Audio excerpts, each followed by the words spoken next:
untuk menjerumuskan kita pada jurang kehancuran, jurang keburukan, kadang nafsu itu dengan cara yang baik, berpura-pura baik. Makanya yang namanya nafsu sama setan itu kan suruh curigai.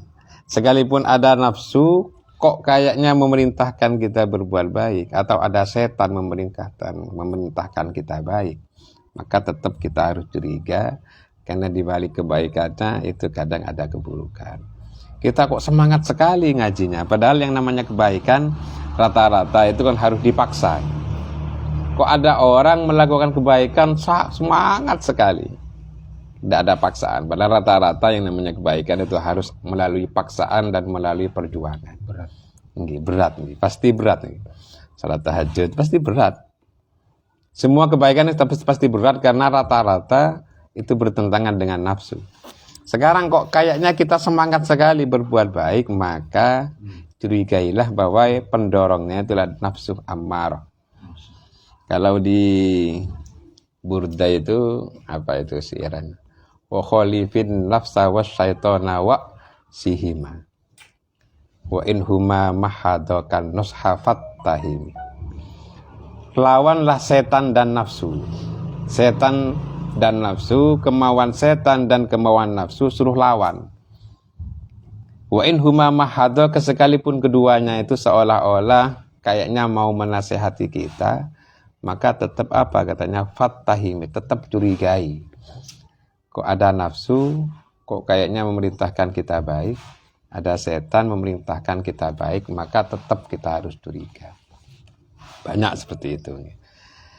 Ngaji, sholat jamaah, iktikaf di masjid itu pasti baiknya. Tapi kadang kita niatnya yang tidak baik karena disusupi oleh niat yang didorong oleh nafsu. Kenapa kok ke masjid terus? Ya saya kan sebagai tokoh masyarakat ini. Kalau saya tidak berangkat duluan, apa kata orang? Jadi sebetulnya dia itu pendorongnya itu apa sebetulnya? Enggak, soalnya ada orang yang lebih dulu berangkat dari saya. Nanti ketokohan saya ini dipertaruhkan ini. Nanti orang bisa pindah nih orang-orang ke orang lain ini. Nah itu.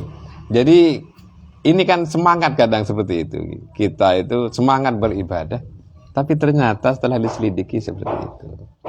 Ada penyakit ini namanya nafsu ammarah dan setan. Wa qad intahadat muti'atan lisyaiton. Terkadang diri kita itu bangkit untuk mengerjakan kebaikan itu karena muti'atan lisyaiton. Karena taat pada setan tanpa terasa. Ini yang paling sulit kita sadari. Kalau kita melakukan keburukan tapi dirasa itu baik, seperti yang tadi. Kita melakukan satu ibadah, melakukan satu amal yang baik, dan kita karena niatnya salah, perbuatan itu akhirnya jadi salah. Tapi kita tidak menyadari kalau itu salah. Maka seperti itu tobatnya kita itu sulit. Lain ketika kita mengerjakan suatu kemaksiatan, kita tahu bahwa itu maksiat, maka kesempatan untuk tobat lebih mudah. Kenapa? Karena kita ketika mengerjakan itu sudah merasa bersalah. Kita misalnya sudah tahu bahwa nonton konser itu kan buruk, tapi kita nonton, dalam hati itu ada perasaan ini, ya Allah ini salah, ini sebetulnya, tapi tetap nonton, dosa. Dan dosa seperti ini lebih mudah kita taubat daripada dosa yang kita sendiri tidak sadar bahwa itu dosa. Orang itu mau tobat itu pertama kali, orang itu bisa tobat pertama kali itu syaratnya harus merasa bersalah dulu. Kalau orang tidak merasa bersalah gimana mau tobat ini? Oh ini perbuatan. Iya. Yang paling samar kesalahan itu seperti yang tadi, perbuatan baik karena didorong oleh niat yang buruk. Belum masa ada orang berangkat ke masjid salah misalnya, itu gimana mau bersadar kalau dia itu salah sebetulnya. Yaitu ya sebagainya.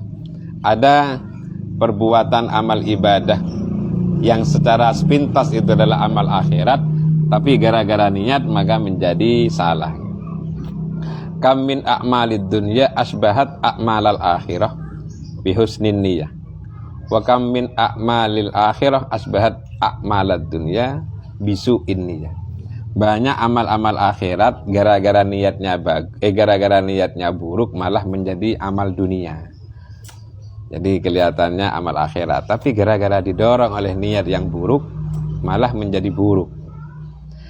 Terkadang ada amal dunia, tapi gara-gara niatnya baik malah menjadi baik.